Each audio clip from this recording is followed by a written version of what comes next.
His romantic involvement with Clove was enough reason for Nero not to like him, but Kyla's amusement at his suffering also didn't endear him much either. Nero's eyes followed his line of sight to see exactly whom Kyla was looking to. Felix shot Kyla a death glare that he was quick to shake off, his blonde curls bouncing cheerfully as beamed back at Felix. Yeah, he was definitely dead to Felix. With a chuckle, Kyla left him to his untimely end. The first to come over was Dicey, who had dragged a stunned Cato with him. The blonde broke Dicey's grasp and began a tangent. "You gonna tell us what the hell is going on? You sneaking into the orphanage group homes and massacring them in the night?" Great, so now Cato was making fun of him. Helpful. How could he even begin to explain this one? Well, he'd fallen in love. Head over heels, unwavering, loyally by your side love. That's what had happened. Except, he couldn't offer that as an explanation because then they'd question why he had never said anything. Relentless mockery would have then followed. Really, it's nothing in particular. I go to the practice range on Sundays to work on my precision. Moving targets make for better technique. You went to the range so often you have a count of 87 and you never invited us. Thanks a lot, Jackass Dicey remarked. The redhead was heating up again and he wasn't really in the mood to play peacemaker at the moment. Couldn't Dicey turn off the fireworks for once? The year without Cato had done wonders for his ill temper, but he'd regressed in time since their friendship had mended. Nero ran a hand through his ash-brown hair. "Don't let this whiny bastard give you trouble. He's just jealous," Cato told him, smiling slightly. He seamlessly edged himself into the role of peacemaker. He subsequently ruined it by elbowing Dicey in the ribs as a corrective response. Nero nodded to him gratefully. Aniston Wagner, now she was a kindness. She never hesitated to come to the aid of others, helping them off the floor or offering a handkerchief in consolation. Most boys in their class scoffed at her demure demeanor. They seemed to prefer someone durable. "I'll fight you. Just give me a reason. Give it a rest, Dice." She'd come up to him on one of the first days of school year after she had watched Felix give him a lecture on some non-issue. He'd been tempted to tell her that's just how Felix was, but Aniston had quickly offered him a place at her table if he ever got tired of being mistreated. In return he'd proposed a counteroffer, asking if she'd like to accompany him to lunch off school grounds instead. She'd said yes. "So, it was you," Felix said, reserving his commentary. "Are you upset I didn't tell you?" Nero inquired, quietly. "That wasn't fair of me, to let you find out with everyone else." Felix studied him, indecisive, but collected. "I had a lapse in judgment. I've always thought of you as too attached to even consider it was you who'd been toppling us all along. Good work, Nee." They two of them had gone off to lunch on a breezy Sunday afternoon and discussed simple things. Their aspirations, families, and interests. Her father owned the town quarry. He spoke of his family, small and close-knit, just him and his widowed mother. He had omitted his extended family. That was material more appropriate for the second date.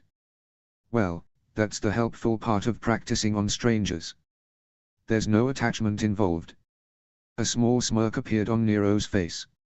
It disappeared at Felix's lack of engagement in the conversation.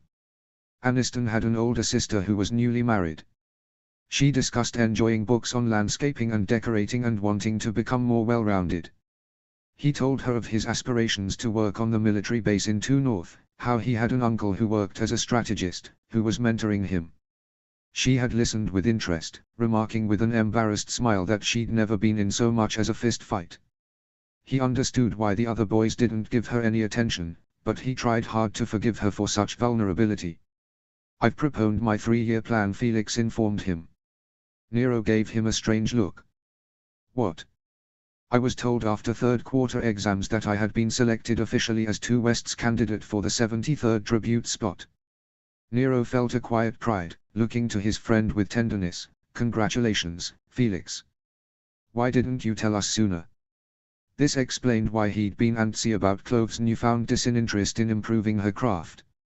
If he planned to keep Clove in the quell, he'd have to find someone to fill the gap, and if he planned to fill the gap with Clove and replace the quell contestant, then she'd really need to hustle or they'd bypass her entirely in favor of someone older. He and Aniston had begun spending all their spare time together. She'd come by the annex after training, walk home alongside him, telling him of all the places she wanted to go. When she took his hand in hers for the first time, his heart had started beating faster than it had ever had during any exam or demonstration. About 4 months in, around January, she asked him if he'd ever killed someone before. He'd laughed at that. Hard. Felix gave him a soft smile. One he rarely saw anymore, and to be honest, it saddened him more than anything else. It's all I've ever wanted, and I'm nearly there. She was all he'd ever wanted. Aniston had asked him, abashed, if he would kill for her. He'd shrugged and told her that he'd kill for pretty much anyone. That wasn't necessarily a good measurement of their relationship. So she asked him to allow her to witness him kill, to be the one to commit her first in-person kill. And so they'd planned it out. She even dressed up. It had been a date. Felix Gray, winner of the 73rd Hunger Games. Nero beamed at him. How could District 2 get so lucky? Don't jinx me, Felix murmured, waving him off. The prime of life is the worst place to be, because it's the highest point from which to fall. They'd found a young man. He couldn't have older than 21, traveling the streets. Nero had been dressed in an uncomfortable shirt and tie. Aniston pointed the man out and Nero tackled him to the ground.